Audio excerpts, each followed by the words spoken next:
Welcome back to our channel. അപ്പൊ ഇന്നത്തെ നമ്മുടെ പുതിയൊരു വീഡിയോയിലേക്ക് എല്ലാവർക്കും വീഡിയോയിലേക്ക് പോകുന്നതിന് മുമ്പ് സബ്സ്ക്രൈബ് ചെയ്യാനും ലൈക്ക് ചെയ്യാനും ഷെയർ ചെയ്യാനും മറക്കരുത് കേട്ടോ. അപ്പൊ ഇന്നത്തെ നമ്മളത്തെ ഭക്ഷണം എന്താന്ന് വെച്ചാൽ ഇപ്പിയാണ് കേട്ടോ. അപ്പൊ ഇന്ന് നമ്മള് ഒരു സ്പെഷ്യൽ ആക്കാനുള്ള അപ്പൊ ഞാൻ ഇപ്പി ഉണ്ടാക്കാനുള്ള വെള്ളം ഇതാ വെച്ചിട്ടുണ്ട്. ഇപ്പിന്റെ മസാല വെള്ളത്തിലേക്ക് തിളക്കാൻ വേണ്ടിയിട്ടാണ്.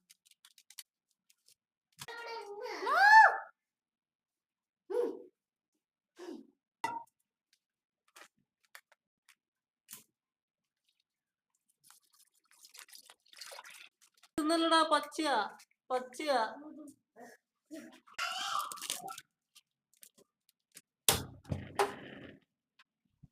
അയ്യോ ആവി പറക്കുന്ന ഇത് പതഞ്ജലിയാണ് കേട്ടോ. പതഞ്ജലിന്റെ നൂഡിൽസ്. നോക്കട്ടെ എങ്ങനെ